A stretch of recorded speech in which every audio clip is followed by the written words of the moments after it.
Hello बच्चों, how are you? कैसे हैं आप? बहुत अच्छे हैं। मैं Vishal Singh from KGB science easy learning welcomes you. Chapter second term का हम स्टार्ट कर रहे हैं, हाइट एंड डिस्टेंस। बहुत अच्छा चैप्टर है, वेरी इंपॉर्टेंट चैप्टर। और लॉन्ग क्वेश्चंस इस चैप्टर में काफ़ी सारे बनते हैं प्यारे बच्चों। तो आप बहुत अच्छे तरीके से इस चैप्टर को करिए और अपने अच्छे अच्छे से मार्क्स सिक्योर करिए, ठीक है ना। हाइट एंड डिस्टेंस चैप्टर है, बहुत अच्छा चैप्टर है, वेरी इंपॉर्टेंट चैप्टर है। और सबसे पहली बात ये कि इसमें एंगल ऑफ एलिवेशन और एंगल ऑफ डिप्रेशन, ये दो टाइप के एंगल्स हैं जिनके बारे में पहले आपको समझना होगा थोड़ा सा। और देखिए ज़रा, अगर ये आपका एक हॉरिजॉन्टल लाइन है और इस जगह पर सपोज आपकी आई है ना, आई, ये हॉरिजॉन्टल लाइन हो गई। और आपने किसी चीज़ को ऊपर की तरफ है, जो क्लाउड है या कुछ भी है, कोई भी चीज़ है, अगर आप इसको अपनी आँख से ऊपर की तरफ ऐसे करके देख रहे हैं, तब आपकी आँख से रे ऑफ लाइट ऐसे निकलेगी। हॉरिजॉन्टल लाइन ये है, तो इसके बीच में जो ये एंगल बना, this angle, this is the angle of elevation. सबको समझ में आ गया बेटा? एंगल ऑफ एलिवेशन कैसे कहते हैं? जो हॉरिजॉन्टल लाइन और हमारी आंख से निकलने वाली रे ऑफ लाइट के बीच में बनता है, ठीक है बेटा। बिल्कुल उसी तरीके से अगर हम सपोज छत पर खड़े हैं या किसी बिल्डिंग के ऊपर खड़े हैं और वहाँ से खड़े होके अगर हम किसी चीज़ को देखें, अगर हम किसी चीज़ को देखें और वो नीचे की तरफ है, तो हमें झुक कर देखना पड़ेगा, नीचे की तरफ सर नीचे झुका के देखना पड़ेगा। तो सपोज ये आपकी एक हॉरिजॉन्टल लाइन है और आप किसी हाइट पर खड़े हैं, तो वहाँ से किसी ऑब्जेक्ट को जब नीचे की तरफ देखेंगे तो आपको नज़र झुका के ऐसे करके देखना पड़ेगा नीचे की तरफ। तो this is the horizontal line और this is the ray of light जो आपकी आंख से निकली। इन दोनों के बीच में जो एंगल बना, दैट इज थीटा, इसे बोलते हैं angle of depression. This is angle of depression. सबको आ गया कि नहीं आ गया बता दीजिए। और इस जगह पर होती है आपकी आई, ठीक है बेटा। यहाँ पर क्या होती है? आपकी आई होती है, ठीक है कि नहीं? ठीक है, बताइए। तो अगर हम नीचे खड़े होके किसी चीज़ को ऊपर की तरफ देख रहे हैं तो एंगल ऑफ एलिवेशन, और अगर हम हाइट पर खड़े हैं और किसी चीज़ को देख रहे हैं जो हमसे नीचे है, तो हमें नज़र झुका कर देखना पड़ेगा, नीचे की तरफ झुकना पड़ेगा, तब उस कंडीशन में ये एंगल ऑफ डिप्रेशन बनता है, ठीक है बेटा। तो एंगल ऑफ एलिवेशन और एंगल ऑफ डिप्रेशन, बस ये दो चीज़ें याद रखिए आप।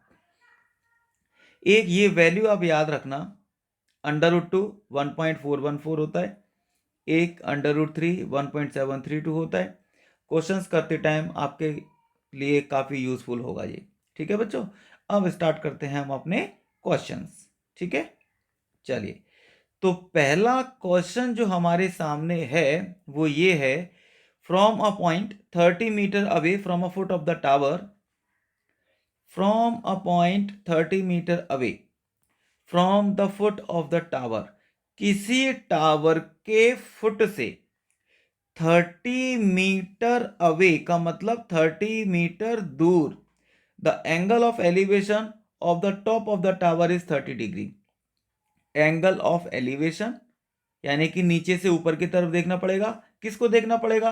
टावर का top, top of the tower, और देखा तो एंगल ऑफ एलिवेशन 30 डिग्री का बना। तो find the height of the tower, उस टावर की हमको क्या निकालनी है बच्चों?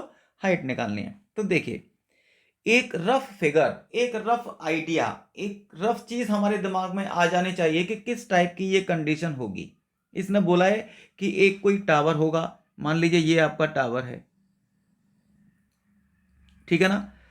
अब यहां से ये टावर का फुट हो गया B, this is the foot of the tower, और मान लीजिए ए इसका टॉप है, ठीक है ना। अच्छा, 30 metre away from the foot of the tower, tower के फुट से 30 मीटर दूर, तो यानी कि ये फुट है, ये रहा, यहां से 30 मीटर दूर, सपोज यहां पर आ गए आप, दिस इज 30 मीटर दूर, एक कोई पॉइंट है सी, 30 मीटर दूर ये कोई पॉइंट है सी। यहां से जब हमने टॉप को देखा, टॉप ऑफ द टावर, ये रहा टॉप ऑफ द टावर, कितना एंगल बन रहा था बताओ बेटा। इसको जब देखेंगे तो हमारी आंख से रे ऑफ लाइट ऐसे निकलेगी, ऐसे करके, और हॉरिजॉन्टल लाइन ये है, और हमारी आंख इस समय यहाँ पर है ना। तो जो एलिवेशन का एंगल बन रहा है दिस इज 30 डिग्री। ठीक है कि नहीं, ठीक है, बता दीजिए। तो अब आपको क्या निकालना है बच्चों, टावर की हाइट निकालनी है। और ये टावर तो हमेशा सीधा खड़ा होता है, राइट एंगल होता है यहाँ पे, ठीक है ना। तो अब आप वो ट्रिग्नोमेट्री यूज करेंगे जो आपने क्लास 10th में पढ़ी थी, फर्स्ट टर्म में। 10th क्लास में फर्स्ट टर्म में आपने क्या पढ़ा था बता दीजिए। आपके पास बेस है, आपके पास परपेंडिकुलर आपको फाइंड करना है, ठीक है ना। तो बेस और परपेंडिकुलर, कौन सा ट्रिग्नोमेट्रिक रेशियो है जिसमें बेस और परपेंडिकुलर आते हैं, tan theta perpendicular upon base, या कॉट थीटा लगा सकते हैं base upon perpendicular. Sine theta नहीं लगा सकते क्योंकि इसमें परपेंडिकुलर और हाइपोटेनस का यूज होता है, ठीक है कि नहीं, ठीक है। तो यहां पे क्या लिखेंगे, in triangle ABC, in triangle ABC tan 30 is equal to perpendicular कितना है बोलो, ए बी अपॉन बेस कितना है बोलो, सी बी। tan 30 का मतलब कितना होता है, 1/√3। ए बी का मतलब कितना, h, और सी बी का मतलब कितना 30।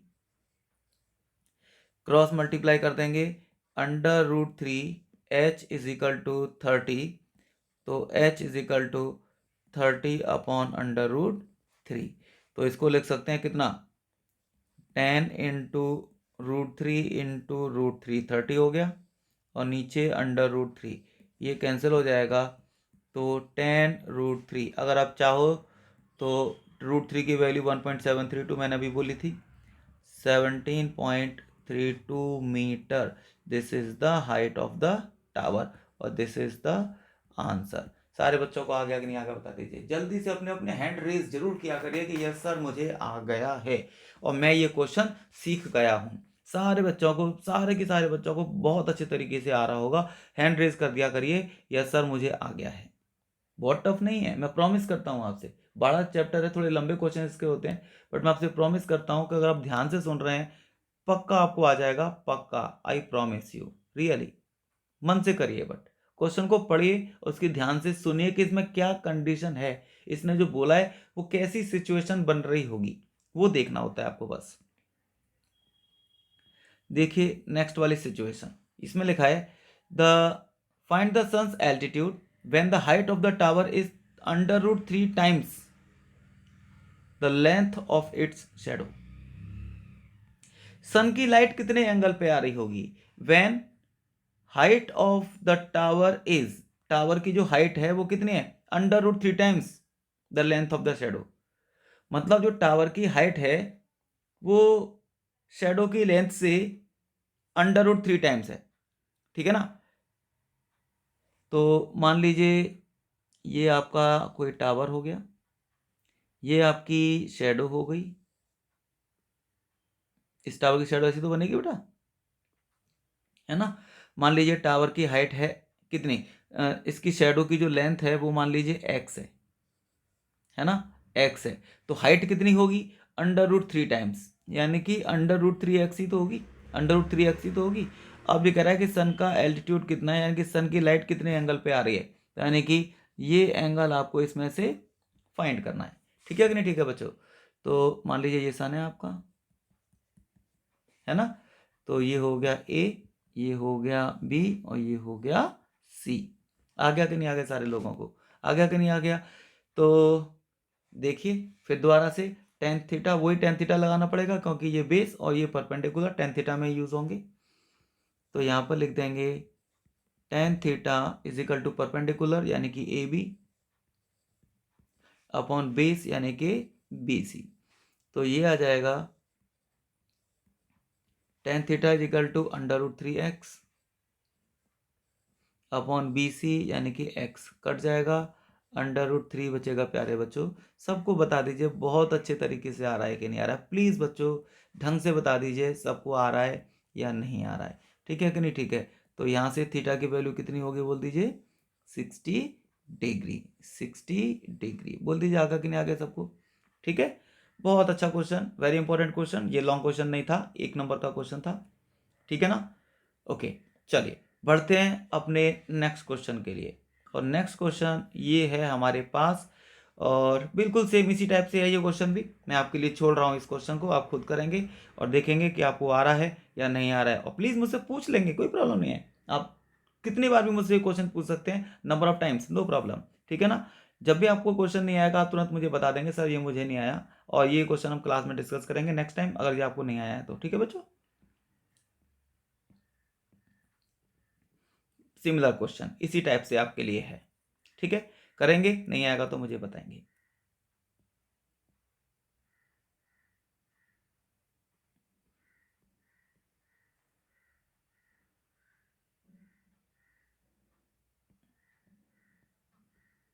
ये रहा,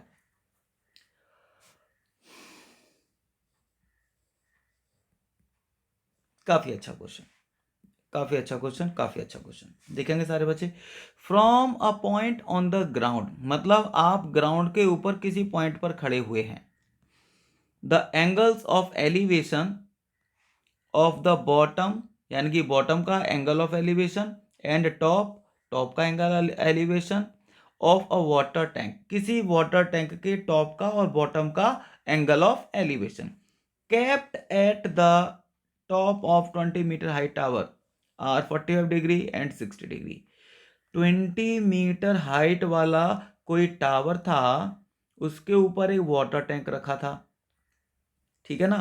from a point on the ground, हमने किसी ग्राउंड के ऊपर किसी पॉइंट पे खड़े होके एंगल ऑफ एलिवेशन चेक किया, बॉटम का और टॉप का। किसका बॉटम और टॉप? टावर का। ये रहा top of the water tank, ये रहा ऑफ द टैंक। तो वो एंगल ऑफ एलिवेशन 45 डिग्री और 60 डिग्री के थे। तो find the height of the water tank. Water tank की हाइट कितनी थी? देखिए, कंडीशन कुछ ऐसी है कि कोई एक टावर होगा, उसके ऊपर कोई एक वाटर टैंक रखा हुआ है। आप ग्राउंड पर यानी कि रोड पर किसी भी जगह पर खड़े हो जाइए, वहां से आप दो चीज़ों को देखिए, एक तो वाटर टैंक का टॉप और एक वाटर टैंक का बॉटम। ठीक है ना। तो बॉटम को देखा तो 45 डिग्री का एंगल ऑफ एलिवेशन, टॉप को देखा तो 60 डिग्री का एंगल ऑफ एलिवेशन। ठीक है ना। सोच के देखिए कैसी कंडीशन होगी ये, कैसे बन रहा होगा। हम रोड पर खड़े होंगे, कोई टावर होगा, उसके ऊपर एक कोई वाटर टैंक रखा होगा, फिर वाटर टैंक के टॉप का और बॉटम का एंगल ऑफ एलिवेशन बन रहा होगा। देखिए मैं बताता हूँ। मान लीजिए दिस इज द टावर, है ना। टावर है ये, मान लीजिए ए बी कोई टावर है। ये आपका क्या है बता दो बच्चों? टावर है। अब इसके ऊपर यहाँ पर कोई ये वाटर टैंक रखा हुआ है, वाटर टैंक ये यहाँ पर रखा हुआ है, ए सी मान लो। ठीक है ना। तो ये टावर हो गया, ये वाटर टावर हो, वाटर टैंक हो गया। अब कहता है from a point on the ground, हम तो ग्राउंड पर ही किसी पॉइंट पर खड़े हुए थे। मान लो हम यहाँ पर खड़े हुए हैं, ये ग्राउंड पर ही कोई पॉइंट था डी, यहाँ पर खड़े थे। यहाँ पर खड़े होके हमने किसको देखा? एक तो वाटर टैंक का बॉटम, तो वाटर टैंक का बॉटम देखेंगे तो हमारी आंख से रे ऑफ लाइट ऐसे निकलेगी, और ये हॉरिजॉन्टल लाइन है ही है। तो इनके बीच का जो एंगल था दैट इज 45 डिग्री। फिर यहीं पर खड़े होके हमने इसका टॉप देखा, किसका टॉप? वाटर टैंक का। वाटर टैंक का टॉप देखेंगे तो हमारी आंख से रे ऑफ लाइट ऐसे निकलेगी, है ना। और ये तो हॉरिजॉन्टल लाइन है ही ये वाली। तो इन दोनों के बीच का जो एंगल बना, दिस इज एंगल 60 डिग्री। आगे कि नहीं आगे बता दीजिए। तो आपको हाइट निकालनी है, find the height of the water tank. Water tank की हाइट, वाटर टैंक की हाइट मान लीजिए वाटर टैंक की हाइट ये रही h है। ठीक है ना। तो top of 20 metre high water, 20 metre high tower, this is the 20 metre height of the tower. ये टावर की हाइट है। तो टावर की हाइट ये रही 20 मीटर की। ठीक है ना। अब आप इसको 1 मिनट के लिए x मान लीजिए, x मीटर है। तो हमेशा दो ट्रायंगल यूज करने होते हैं ज़्यादातर क्वेश्चंस में, उन्हीं में आपका काम हो जाएगा।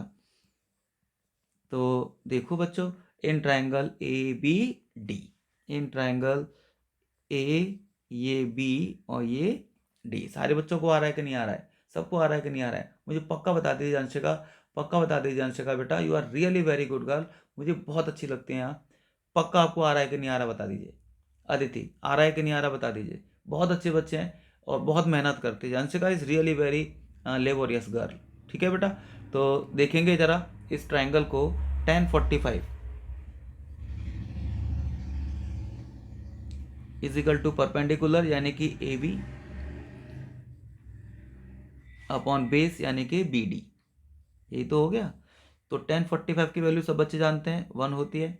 ए बी सारे बच्चों को पता है 20 है, और ये बी डी एक्स है, तो यहाँ से क्रॉस मल्टीप्लाई कर देंगे तो x is equal to 20 metre आ जाएगा। सारे बच्चों को आ गया कि नहीं आ गया बता दीजिए। एक्स इज इक्वल टू 20 आ गया। अब देखेंगे in triangle B C D, in triangle B C D, B C D 1060 degree, बोलिए कितना हुआ परपेंडिकुलर यानी कि बी सी अपॉन बेस कितना हुआ बता दीजिए बी डी। अद्विका को आ रहा है कि नहीं आ रहा बता दो बेटा। अद्विका प्लीज टेल मी अगर आपको आ रहा है, ठीक है ना, और नहीं आ रहा तो बता दीजिए सर नहीं आ रहा। बी डी तो 1060 की वैल्यू कितनी होगी बोलिए √3। बी सी कितना हुआ, अब देखिए यहाँ से ए बी की वैल्यू ये वाली 20 है, ए सी की वैल्यू ये एच है, तो पूरा मिला के एच प्लस 20 हो गया ना, और बी डी कितना हुआ बता दीजिए वो एक्स हो गया। अब नीचे लिखेंगे 1 और करेंगे क्रॉस मल्टीप्लाई, ठीक है ना बच्चों। तो बताओ मुझे कितना आएगा क्रॉस मल्टीप्लाई करके, इसमें ये आ जाएगा h plus 20 is equal to कितना √3x, ठीक है ना। अब ये हो जाएगा h इज इक्वल टू, देखो x के प्लेस पर तो हम 20 लिख सकते हैं, ये रहा, तो ये 20 √3 हो गया ना, और ये वाला 20 इधर जाके माइनस का हो जाएगा, तो ये हो जाएगा h इज इक्वल टू 20 को कॉमन ले लेंगे √3 -1। आ गया कि नहीं आ गया बता दीजिए। तो अब चाहो तो सॉल्व कर सकते हो, इसको सॉल्व कर लेना आप इसको। 1.732 -1 मल्टीप्लाई कर लेंगे, this is the height of the, किसकी बता दो बेटा, वाटर टैंक की। सारे बच्चों को प्लीज़ हैंड रेज जरूर क्या करिए, प्लीज़ बच्चों अगर आपको आ गया है तो अपना हैंड रेज जरूर करिए। आपको आ गया कि नहीं आएगा, गीता आया कि नहीं आएगा बता दीजिए। परी नहीं आया बेटा, अदिति अदिति अद्विका गीतांशी सबको आ गया बेटा, कोई प्रॉब्लम नहीं है। दीक्षा बोलो, डिम्पल अंजलि आ गया कि नहीं आ गया सारे लोगों को। नेक्स्ट आता है आपके लिए ये क्वेश्चन, और पक्का मुझे बिलीव हो रहा है कि सारे के सारे बच्चे बहुत अच्छे तरीके से इन क्वेश्चन को सीख रहे हैं, और सबको ये क्वेश्चन बहुत अच्छे तरीके से आ रहे हैं। तो इसमें लिखा है the angle of elevation of the tower at a point is 45 degree. Angle of elevation of a tower at a point 45 degree, at a point is 45 degree. किसी पॉइंट पर खड़े होकर आपने देखा टावर को, तो वो एंगल 45 डिग्री का बन रहा था, angle of elevation. After going 40 metre towards the foot of the tower, अगर हम टावर की तरफ 40 मीटर और थोड़ा सा आगे की तरफ चले जाएं तो क्या होगा बता दीजिए, it's elevation changes becomes 60 degree. इसका जो एंगल ऑफ एलिवेशन है वो 60 डिग्री का बन जाएगा। तो find the height of the tower, tower की आपको क्या निकालनी है बच्चों, हाइट निकालनी है। तो मान लीजिए ये ऐसे करके आपका टावर है, टावर, ठीक है। आप सपोज यहां पर खड़े थे कहीं किसी पॉइंट पर, आप यहां किसी पॉइंट पर खड़े थे, यहाँ पे खड़े, तो ये तो हॉरिजॉन्टल लाइन है, ठीक है ना। और आपने टावर को देखा टॉप को ऐसे करके, तो जो एंगल ऑफ एलिवेशन था दिस इज 45 डिग्री, ठीक है कि नहीं, ठीक है। After going 40 metre towards the foot of the tower, अब यहाँ से मान लो ये ए वाला पॉइंट है, आप यहाँ से 40 मीटर दूर चल के यहाँ बी वाले पॉइंट पर आ गए, और फिर दोबारा से आपने इसको देखा टावर का टॉप, तो आपकी आंख से रे ऑफ लाइट ऐसे निकलेगी, तो ये जो एंगल था वो कितना बन रहा था बता दीजिए, 60 डिग्री का बन रहा था।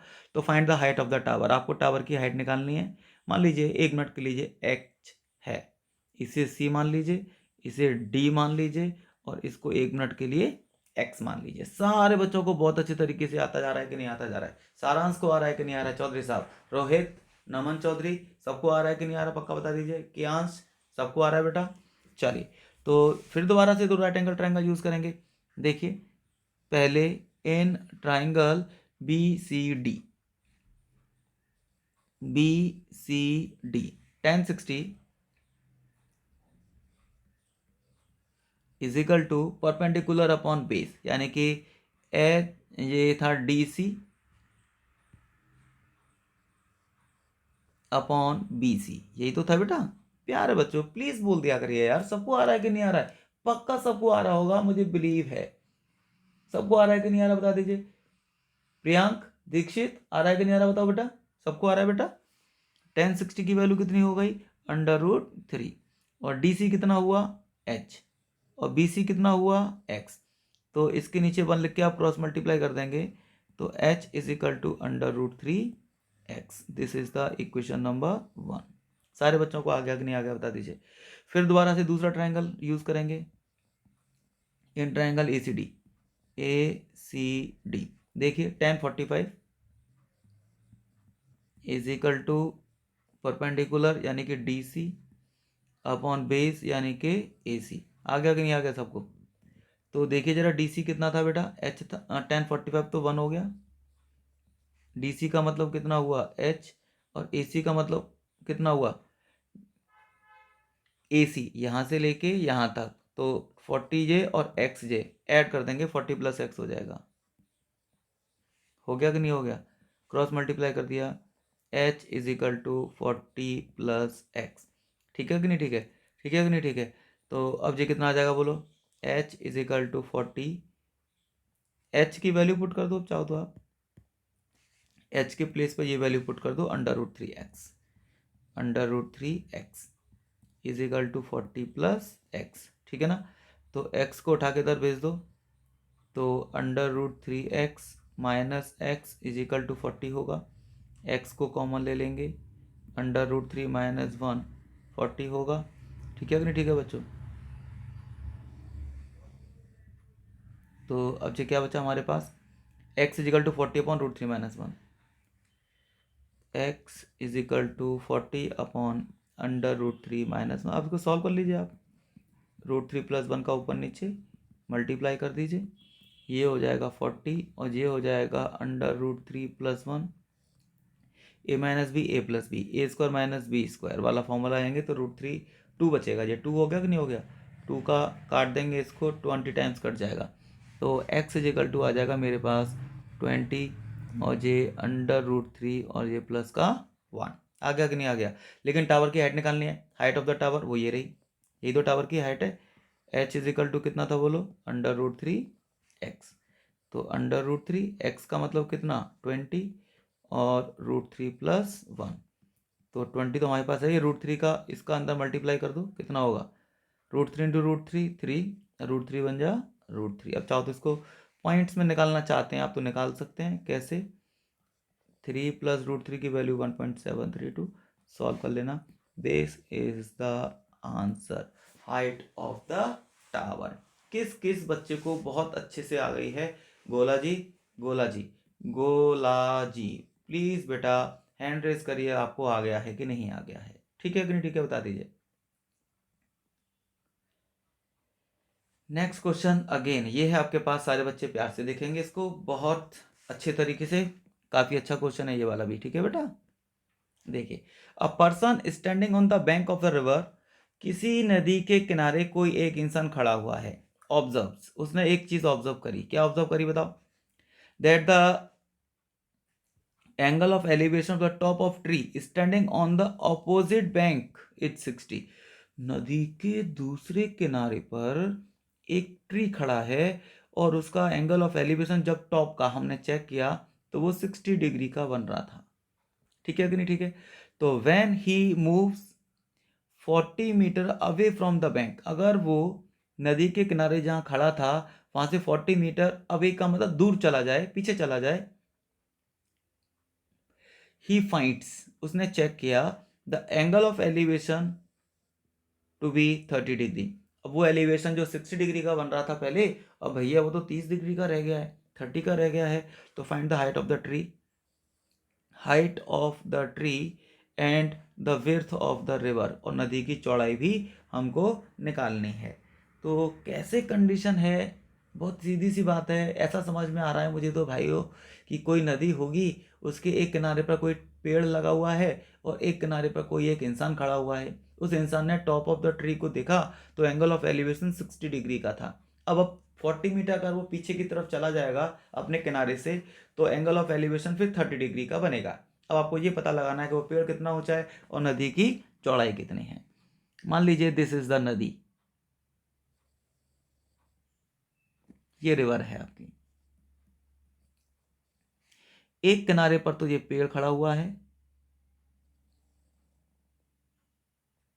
और एक किनारे पर यहां पर कोई एक पर्सन है पी। उसने इस ट्री को देखा तो उसकी आंख से रे ऑफ लाइट ऐसे निकलेगी और ये हॉरिजॉन्टल लाइन हो गई। तो इनके बीच में जो एंगल था दैट इज 60 डिग्री। अब वो मान लीजिए P ये Q है और ये R है, QR इज द ट्री। ठीक है कि नहीं? ठीक है, ट्री सीधा खड़ा होता है, 90 डिग्री का एंगल हो गया। अब वो 40 मीटर पीछे खिसक गया, यहाँ पर था वो पहले, यहाँ से 40 मीटर पीछे आ गया, इधर आ गया, मान लीजिए S पॉइंट पर आ गया। यहाँ पर आके उसने फिर दोबारा ट्री का टॉप देखा ऐसे करके। तो ये जो टॉप देखा तो ये वाला जो एंगल है वो फिर दोबारा से 30 डिग्री का बन गया। आ गया कि नहीं आ गया? दूर चला गया, दूर का एंगल छोटा होता है, पास का एंगल बड़ा होता है। 30 डिग्री का बन गया। अब आपको ये पता लगाना है कि ये ट्री कितना ऊंचा है, पहली बात, और ये नदी कितनी चौड़ी है, दूसरी बात। और पी वाले पॉइंट से एस वाले पॉइंट तक वो 40 मीटर पीछे खिसक गया था, ये क्वेश्चन में दिया हुआ है। फिर दोबारा से वही सेम कंडीशन, दो ट्रायंगल यूज करेंगे, अपना आंसर निकालेंगे। तो देखिए in triangle P Q R, P Q R, P Q R triangle सबको दिख रहा है। ये बेस है और ये परपेंडिकुलर है ना? तो बेस और परपेंडिकुलर कहाँ पर यूज होते हैं? टेन थीटा में। तो यहाँ पर लिख देंगे tan 60 is equal to perpendicular यानी कि क्यू आर अपॉन बेस यानी कि पी क्यू।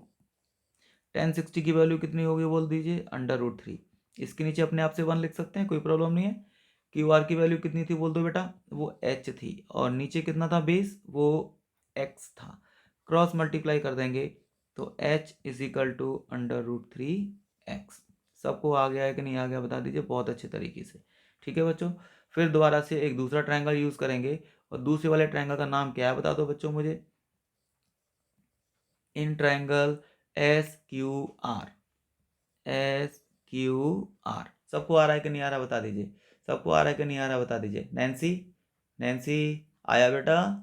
पक्का बता दो मुझे, प्रॉमिस करो मुझसे, आ गया कि नहीं आ गया? हैरिका आया कि नहीं आया? आर्ची बोलो बेटा। ठीक है बेटा, सबको आ रहा है ना? तनु, ये तनु आया बेटा? तो tan 30 लिखेंगे इसमें भी, tan 30 की वैल्यू कितनी होगी, परपेंडिकुलर अपॉन बेस यानी कि क्यू आर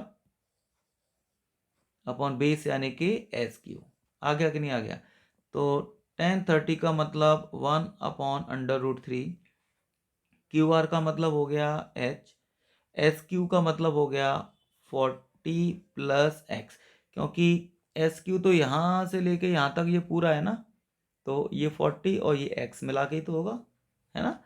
तो अब क्या कर सकते हैं बता दीजिए, √3h is equal to 40 plus x। आ गया कि नहीं आ गया?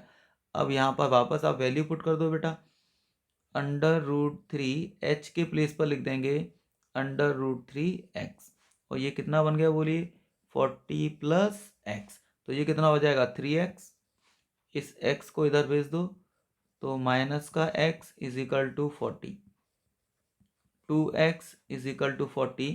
This implies that x is equal to कितना आ गया 20।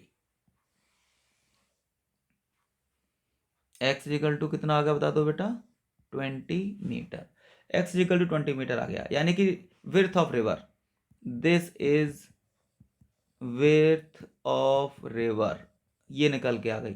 अब टावर की हाइट, ट्री की हाइट निकालनी है h, वो कितनी थी √x के इक्वल, तो ये हो जाएगी 20√3 मीटर। आ गया कि नहीं आ गया? This is the height of tree.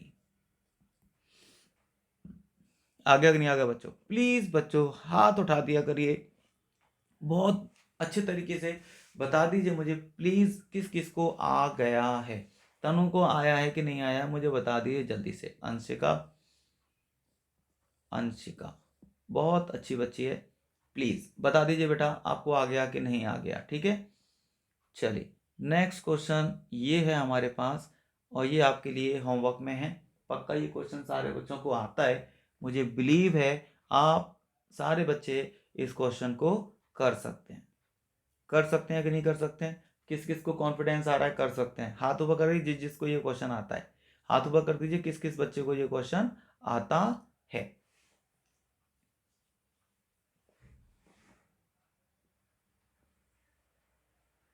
Again एक ये क्वेश्चन भी है आपके लिए मेरे पास,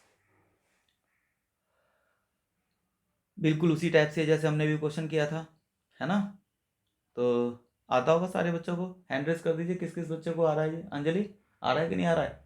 सबको आ रहा है कि नहीं आ रहा है बता दीजिए, बोलो बेटा। दीक्षा, ए दीक्षा, रिची, रिची आया बेटा?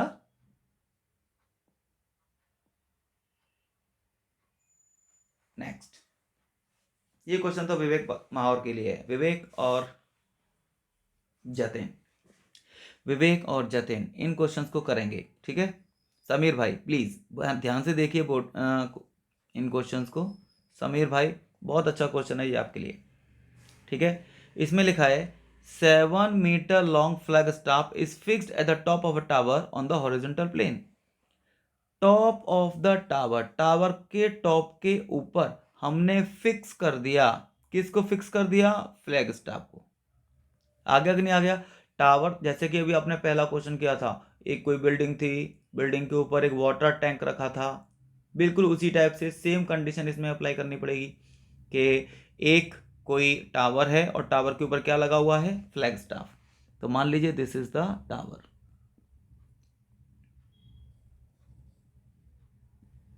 टावर ए बी, इसके ऊपर लगा हुआ है ये कोई फ्लैग स्टाफ,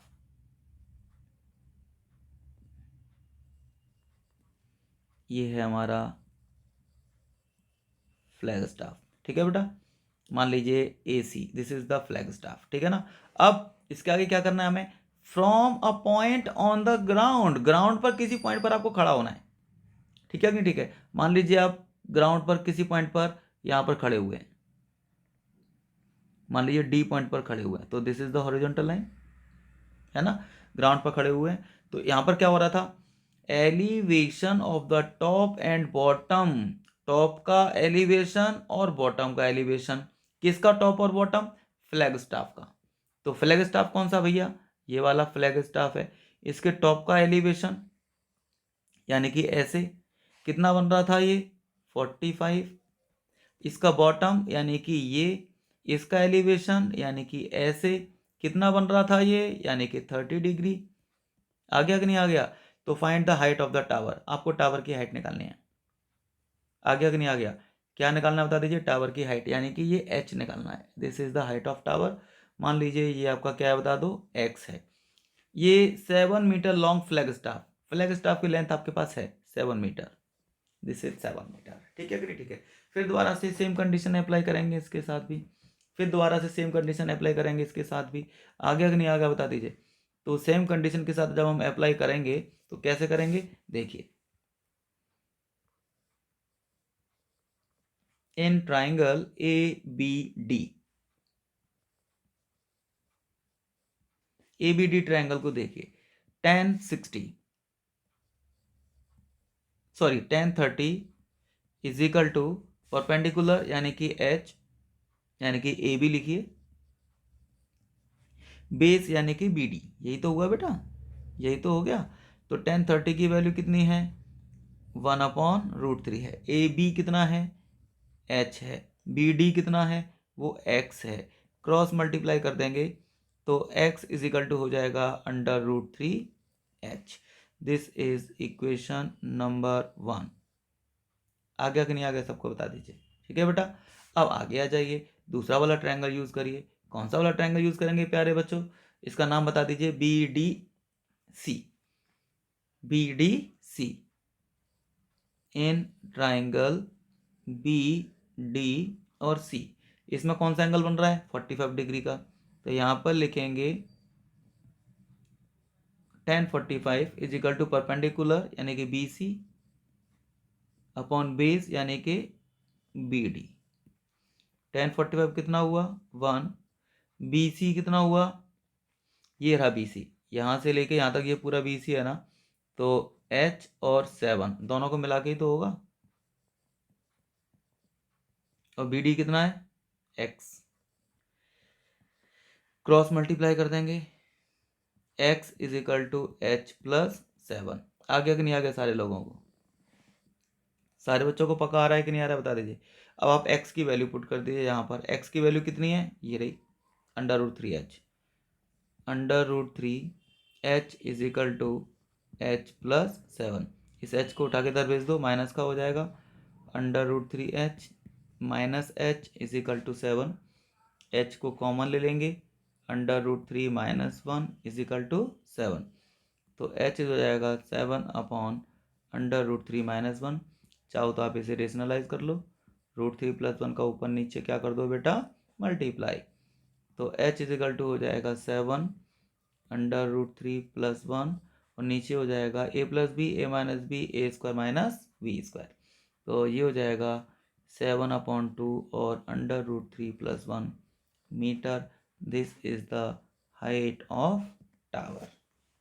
बात सबको समझ में आ रही कि नहीं आ रही है, बात सबको समझ में आ रही कि नहीं आ रही, हैंड रेज कर दीजिए, मैंने आपसे प्रॉमिस किया हुआ है, मैंने प्रॉमिस किया है आपसे, अगर आप पक्का इन क्वेश्चंस को ध्यान से देख रहे हैं तो इसी वीडियो में आपको पूरे की पूरे हाइट एंड डिस्टेंस की कहानी समझ में आ जाएगी। कुछ नहीं करना, आपको ये देखना है कि बस कौन सी कंडीशन हमें कैसे अप्लाई करनी है, टावर कहाँ पर है, फ्लैग स्टाफ कहाँ पर है, कहाँ पर हम खड़े हुए हैं, कहाँ पर 30 का एंगल है, कहाँ पर 40 का एंगल है, बस ये चीज़ आपको ध्यान से देखनी है, ठीक है ना बेटा। और जैसे ही आपको ये सारी चीज़ें आ जाएंगी, आप तुरंत समझ जाइए कि आप एक अच्छे बच्चे बन गए हैं, आपको कोई प्रॉब्लम नहीं है इस पूरे के पूरे चैप्टर में, ठीक है ना। और ये एक क्वेश्चन है आपके लिए बिल्कुल सेम इसी टाइप से, ठीक है ना। ये एक क्वेश्चन है आपके लिए, there is a small island, आराम से आप इसको करेंगे, पढ़ेंगे, अपने आप इसका फिगर बनाने की कोशिश करेंगे और देखेंगे कि आपको सारे क्वेश्चंस आ रहे हैं या फिर नहीं आ रहे हैं, ठीक है बच्चों। प्लीज़ करिए जरूर और मुझसे पूछिए जरूर, ठीक है बेटा। आगे बढ़ता हूँ, आगे बढ़ता हूँ और एक और क्वेश्चन आपके लिए लेके आता हूँ। दिस इज द एक और question, the shadow of tower when the elevation of sun is 45 degree found to be 10 meter longer when it was 60 degree. Find the height of the tower.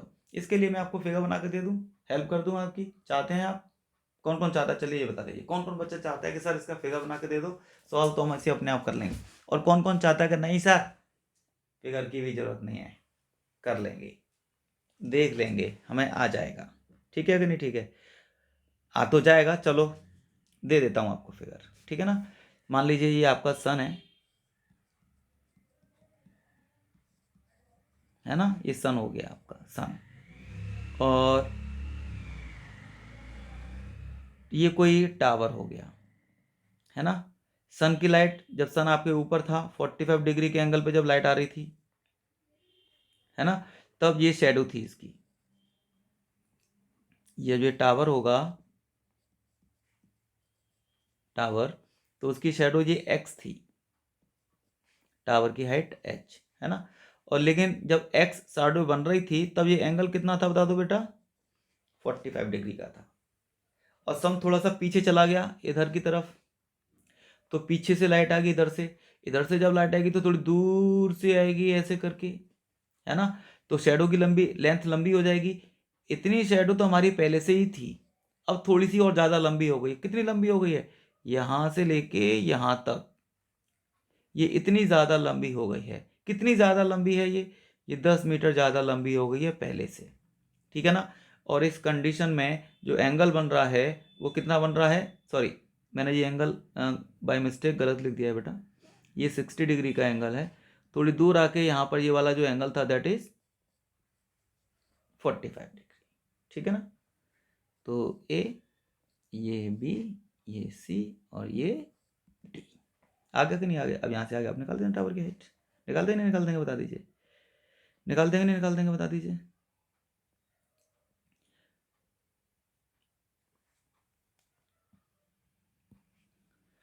एक ये question है, इसका मैं आपको figure बना के दे रहा हूँ, ध्यान से देखिए।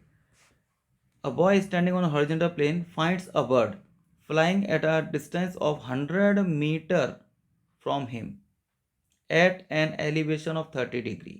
एक बॉय है कोई हॉरिजॉन्टल प्लेन पर खड़ा हुआ है, पतंग उड़ा रहा है, एक बर्ड को देख रहा है, flying at a distance of 100 metre from him, और ये जो बर्ड है उससे 100 मीटर के डिस्टेंस पे है, at an elevation of 30 degree, और उसका जो एंगल ऑफ एलिवेशन है वो कितना है, 30 डिग्री का है। तो मान लीजिए यहाँ पर कोई बर्ड है, बी फॉर बर्ड, मान लो ये कोई बर्ड उड़ रही है, ठीक है ना। यहाँ पर कोई ये प्लेन था, प्लेन ग्राउंड है ना, ऐसे करके ग्राउंड होता है ना, ऐसे करके यहाँ पर खड़ा हुआ था और इस बर्ड को देख रहा था, तो ये जो एंगल ऑफ एलिवेशन था ये 30 डिग्री का बन रहा था, ठीक है बेटा। और बर्ड इससे 100 मीटर दूर थी, ठीक है कि नहीं, ठीक है। A girl standing on the roof, girl standing on the roof of 20 metre high building, 20 metre ऊंची बिल्डिंग के ऊपर एक लड़की खड़ी हुई है। अब ये पता नहीं बिल्डिंग कहाँ है, आगे पढ़ते हैं समझ में आ जाएगी। Finds the angle of elevation of the same bird to be 45, उसने देखा कि इसी सेम बर्ड का एंगल ऑफ एलिवेशन 45 डिग्री का बन रहा है, 20 मीटर ऊंची छत पर खड़ी हुई है। अभी तक हमें ये पता नहीं चला छत कहाँ पर है। देखिए, both boys and girl are on the opposite side of the girl bird, इस बर्ड के अपोजिट साइड में है, यानी कि इधर की तरफ अगर बॉय खड़ा हुआ है ना, इधर की तरफ बॉय खड़ा हुआ है ए, तो गर्ल फिर इधर की साइड में होगी, यानी कि इससे एक इधर की तरफ है तो दूसरा इधर की तरफ होना चाहिए, यानी कि आपको यहाँ पे लड़की को 20 मीटर की हाइट पर यहाँ पर गर्ल को खड़ा करना पड़ेगा, मान लीजिए सी गर्ल को। और इस सी वाली गर्ल ने जब इस बर्ड को देखा था ऐसे करके, तो हॉरिजॉन्टल लाइन के साथ, यानी कि इस वाली लाइन के साथ इसका जो एंगल ऑफ एलिवेशन बन रहा था, दिस एंगल कितना बन रहा था बता दो बेटा, 45। आ गया कि नहीं आ गया। तो अब आपको क्या करना है, find the distance of the bird from the girl, girl और बर्ड के बीच का डिस्टेंस, यानी कि ये निकालना है। आ गया कि नहीं आ गया। अब कैसे निकालेंगे सर इसमें से, ये तो फिगर ही बहुत टेढ़ा मेढ़ा सा है, कोई बात नहीं, इसमें एक छोटा सा कंस्ट्रक्शन करिए आप ऐसे, इसमें एक छोटा सा कंस्ट्रक्शन करेंगे ऐसे, ठीक है कि नहीं, ठीक है। और नेमिंग कर दीजिए A B C, suppose this is D, this is E और दिस इज एफ। सारे बच्चों को आ गया कि नहीं आ गया बता दीजिए, सारे बच्चों को आ रहा है कि नहीं आ रहा बताओ बेटा, पक्का सबको आ रहा है, कोई प्रॉब्लम तो नहीं हो रही, कोई प्रॉब्लम तो नहीं हो रही किसी को। प्रॉब्लम तो होनी भी नहीं चाहिए, क्योंकि आपको सब कुछ आ गया है अब हाइट एंड डिस्टेंस में, ठीक है ना। देखिए, जब ये 20 है तो पक्का ये वाला 20 होगा, होगा कि नहीं होगा बताइए। तो सबसे पहले देखिए आप, इन ट्राइंगल बी ए ई, या ए बी ई लिख दो, ए बी ई, आपको ये परपेंडिकुलर निकालना है और ये हाइपोटेनस आपको पता हुआ है ना। तो क्या लिख देंगे, परपेंडिकुलर हाइपोटेनस साइन में आता है, साइन 30 इजिकल टू परपेंडिकुलर यानी कि बी ई अपॉन हाइपोटेनस यानी कि ए बी। साइन 30 की वैल्यू 1/2, बी ई कितना था पता नहीं है, ए बी कितना था, ये 100 था, तो काट देंगे यहाँ से, बी ई की वैल्यू आ जाएगी 50 मीटर। सारे बच्चों को आ गया कि नहीं आ गया बता दीजिए, बी ई की वैल्यू 50 मीटर आ गई है, बी ई की वैल्यू 50 मीटर आ गई है। अब ध्यान से देखना, जब बी ई 50 मीटर है तो बी ई का मतलब होता है B F plus F E, B F plus F E, यही तो मिला के 50 हुआ, बी ई का मतलब यही तो हुआ, लेकिन एफ ई की वैल्यू तो 20 है, एफ ई की वैल्यू 20 है, तो इसका मतलब बी एफ कितना हो गया बता दो, ये 30 मीटर हो गया। कोई प्रॉब्लम नहीं होनी चाहिए किसी बच्चे को इसमें। बी एफ यानी कि ये वाला मैंने 20 निकाल दिया, यानी कि 20 का ये वाला है और 20 का, सॉरी 30 का, ये 30 का है बेटा, है ना, बी एफ 30 का ये और 20 का ये 50 हो गया पूरा, ठीक है ना। अब आप देख लेंगे इन ट्राइंगल कौन सा वाला, B F C, in triangle B F C, B F C triangle को देखिए, तो बी एफ सी ट्राइंगल में आपको परपेंडिकुलर पता है और हाइपोटेनस निकालना है। परपेंडिकुलर और हाइपोटेनस काय में यूज होते हैं? साइन में। तो लिख देंगे sine 45 is equal to perpendicular यानी कि बी एफ अपन हाइपोटेनस यानी कि बी सी या एक्स मान लो, ठीक है ना। साइन 45 की वैल्यू 1/√2 बी एफ 30 है और x आपका पता नहीं है, तो x की वैल्यू हो जाएगी 30√2। आ गया कि नहीं आ गया? इतने मीटर चाहो तो आप पॉइंट में निकाल सकते हो, 1.414 मीटर। दिस इज द, क्या बता दीजिए, distance of girl from, distance of girl from the bird. आ गया कि नहीं आ गया बता दीजिए, नहीं आया समझ में, ठीक है ना। तो दिस इज द डिस्टेंस। तो बहुत अच्छा क्वेश्चन है ये, बहुत अच्छा क्वेश्चन है ये। सारे बच्चे इसको ध्यान से देख लीजिए, सबको आ गया है कि नहीं आ गया बता दीजिए, पक्का ध्यान से देख लीजिए, दोबारा से देख सकते हैं। ये कोई बर्ड थी, बर्ड, यहाँ पर कोई लड़का खड़ा था, उसने एंगल ऑफ एलिवेशन देखा, इसका कितना बन रहा था बता दीजिए, यहाँ से 30 डिग्री का। अब जिधर बर्ड खड़ी है, एक तरफ लड़का है तो दूसरी तरफ लड़की है, ये वो 20 मीटर ऊंचे किसी बिल्डिंग पर खड़ी है। उसने इस बर्ड को देखा तो angle of elevation horizontal line के साथ जो बन रहा था वो कितना बन रहा था बता दीजिए, 45 डिग्री का। ये 100 मीटर दिया हुआ है, यहाँ पर एक परपेंडिकुलर ड्रॉ कर लो। तो आप इस वाले ट्रायंगल को यूज करिए, ये आपके पास 100 है, ये आ जाएगा, ये 20 है तो ये भी 20 होगा, इसके हिसाब से आप ये वाले पार्ट निकाल लेंगे और इस वाले पार्ट को यूज करके आप ये हाइपोटेनस निकाल देंगे, तो गर्ल का और बर्ड का डिस्टेंस आ जाएगा। पक्का पक्का आप मुझे बता दीजिए किस किस बच्चे को ये क्वेश्चन बहुत अच्छे तरीके से आ गया है। Raise your hands, raise your hand. पक्का सबको आ गया कि नहीं आ गया प्यारे बच्चों, पक्का आ गया कि नहीं आ गया? प्लीज प्रॉमिस में, और मैं आपसे पक्का प्रॉमिस कर रहा हूं, मैंने बोला ना आपको हाइट एंड डिस्टेंस बहुत अच्छे तरीके से आ जाएगी। ओके, चलिए आज के लिए इतना ही, सी यू अगेन तुम नेक्स्ट टाइम। ओके बच्चों, गुड नाइट, गुड बाय।